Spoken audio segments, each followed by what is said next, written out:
ओम नमो भगवते वासुदेवाय. तर आपण श्रीमद भागवत महापुराण पाहत आहोत आणि त्यातील हा आपला 10वा स्कंद. 10व्या स्कंदातील अध्याय 77व्या अध्यायामध्ये आपण शाल्वाचा उद्धार पाहणार आहोत.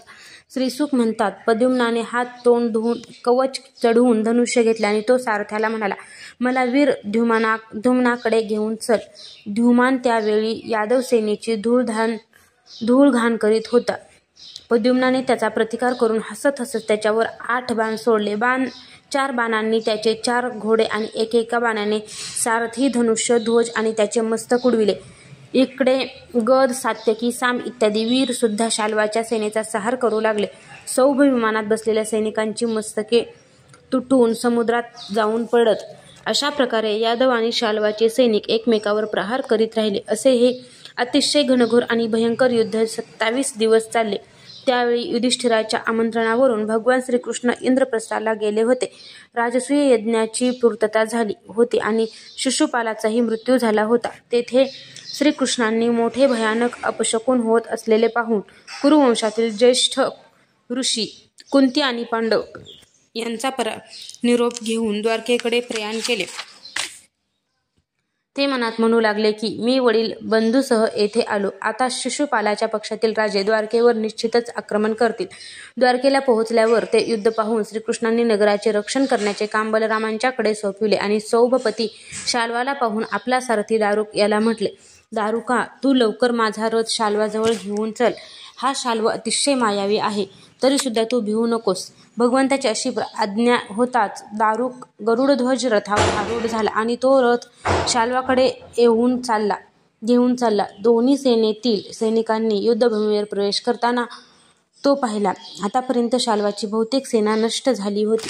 श्रीकृष्णांना पाहताच त्याने त्याच्या सारथ्यावर प्रचंड आवाज करणारी शक्ती फेकली. ती शक्ती एखाद्या उल्केसारखी आकाशातून वेगाने चालली होती. तिच्या प्रकाशाने सर्व दिशा उजळून निघाल्या. ती सारथ्याकडे येत असलेली पाहून श्रीकृष्णांनी आपल्या बाणांनी तिचे शेकडो तुकडे केले. त्यानंतर त्यांनी शाल्वाला 16 बाण मारले आणि आकाशात फिरणारे विमानसुद्धा सूर्याने आपल्या किरणांनी आकाश व्यापावे त्याप्रमाणे असंख्य बाणांनी व्यापून टाकले. शाल्वाने शार्दूल धनुष्याने शोभून दिसणाऱ्या श्रीकृष्णांच्या डाव्या हातावर बाण मारला.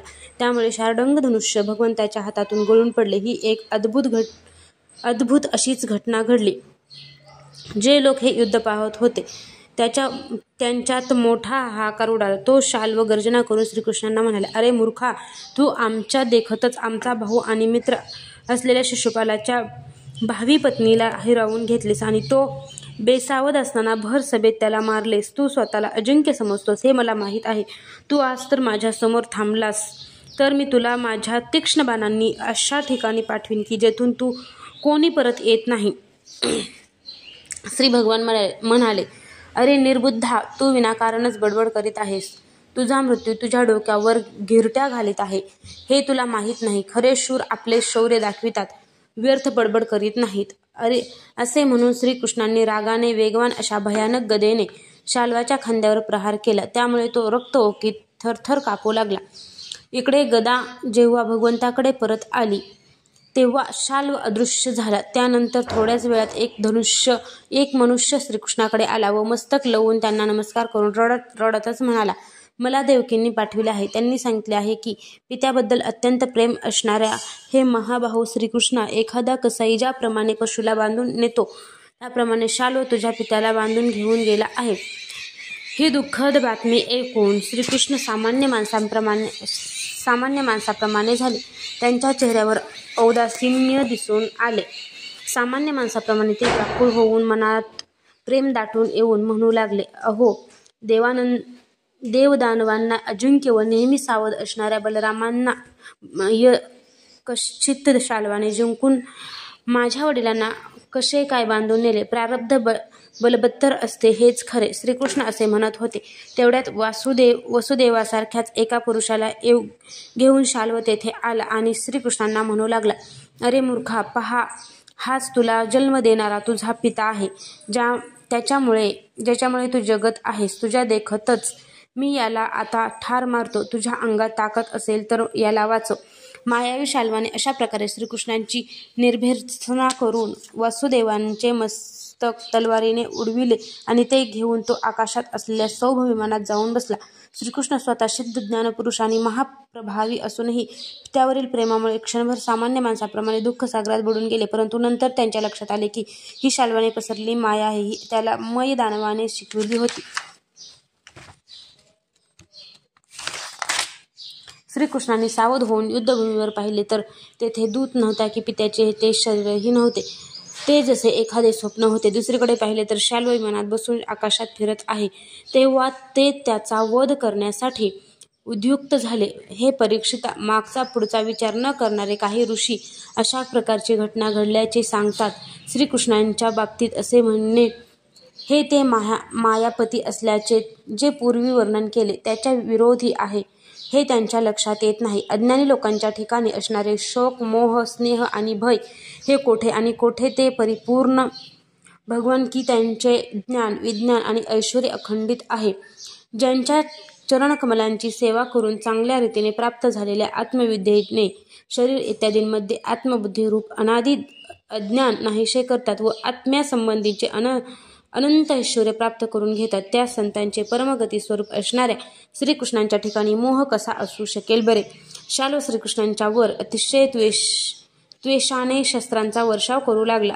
अमोघ पराक्रम असलेल्या भगवान श्रीकृष्णांनी सुद्धा आपल्या बाणांनी शाल्वाला घायाळ केले आणि त्यांचे कवच, धनुष्य आणि डोक्यावरील मणी हे सर्व छिन्न विछिन्न करून टाकले. त्याचबरोबर गदेच्या प्रहाराने त्यांचे विमानही तोडून फोडून टाकले. श्रीकृष्णांनी फेकलेल्या गदेमुळे त्या विमानांचे हजारो तुकडे होऊन ते समुद्रात पडले. त्यापूर्वीच हातात गदा घेऊन शाल्वाने जमिनीवर उडी मारली आणि वेगाने त्याने श्रीकृष्णावर झेप घेतली. शाल्व आक्रमण करीत आहे असे पाहताच त्यांनी भाल्याने त्याचा हात गदेसह उखडून टाकला. नंतर त्याला मारण्यासाठी त्यांनी प्रलयकालीन सूर्याप्रमाणे तेजस्वी आणि अत्यंत अद्भुत असे सुदर्शन चक्र धारण केले. त्यावेळी ते सूर्य उगवत असलेल्या उदयाचलाप्रमाणे दिसत होते.